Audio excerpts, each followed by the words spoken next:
जी sir, BSc के नतीजे आए हैं और नतीजे में अगर हम मार्जिन को छोड़ दें तो बाकी सारी चीज़ें तो ठीक ठाक ही दिखाई दे रही हैं, क्योंकि प्रॉफिट 8% बढ़ा है।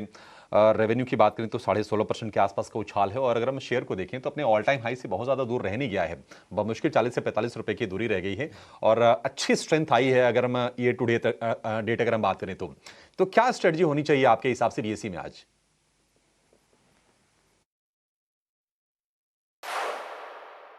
देखिए, बीएससी के नतीजों को थोड़ा-सा अगर हम क्वार्टर ऑन क्वार्टर के हिसाब से देखें, तो नतीजे उतने ख़राब नहीं हैं, अच्छे नतीजे हैं। ये बात ये है, ये बात है कि इस बीएससी का सबसे बड़ा सेगमेंट जो है ऑप्शंस ट्रेडिंग से आता है, और वहाँ पर काफ़ी हेडविंड्स आ रही हैं। हमने देखा 2024 में हेडविंड थी, फिर वो सेटल हो गया 2025 में, और अब जाके फिर से जो एसटीटी आया है ऑप्शंस और फ्यूचर्स में, उसकी वजह से एक ट्रांजैक्शन कॉस्ट वैल्यू जो है इन्वेस्टर्स के लिए बढ़ेगा अप्रैल 1 से। बट अगर हम तीसरी तिहाई का नंबर देखें, तो तीसरी तिहाई में दिसंबर के एंड में बीएससी का जो मार्केट शेयर था, एवरेज डेली वॉल्यूम का जो मंथली ऑप्शंस के लिए मार्केट शेयर था, वो 29.4% हो गया है। और वो जनवरी के अंत में जाते जाते 30.2% हो गया है। तो मतलब एक तिहाई के आसपास मार्केट शेयर बीएससी कर चुका है, डिस्पाइट स्वैप करने के बाद। अब उसने अपना एक्सपायरी स्वैप किया था, ट्यूसडे से थर्सडे कर दिया था, उसके बावजूद बीएससी अपना मार्केट शेयर गेन कर रहा है। तो एक इम्पॉर्टेंट चीज़ वो नोट करने की है। दूसरी जो चीज़ है, रेवेन्यू जो है 60% वाई बढ़े हैं।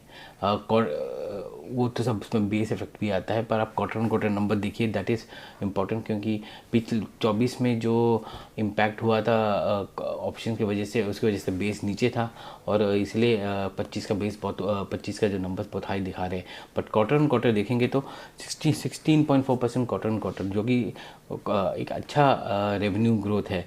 एबिटा भी जो है 11% और क्वार्टर ऑन क्वार्टर बढ़ा। और जहाँ पर थोड़ी चिंता की है विषय, वो है कि कैश मार्केट में जो उनका एवरेज डेली टर्नओवर वैल्यू है, वो थोड़ा सा नीचे गिरा है 4% के आसपास। तो वहाँ पर बीएससी को थोड़ी काम करना पड़ेगा, ताकि कैश वॉल्यूम मिले।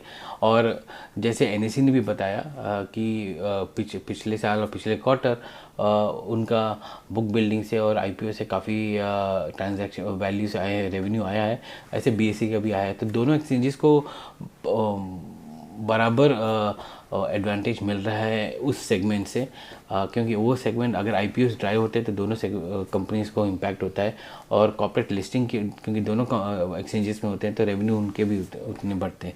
तो ओवरऑल देखा जाए तो बीसी के नंबर ठीक थे।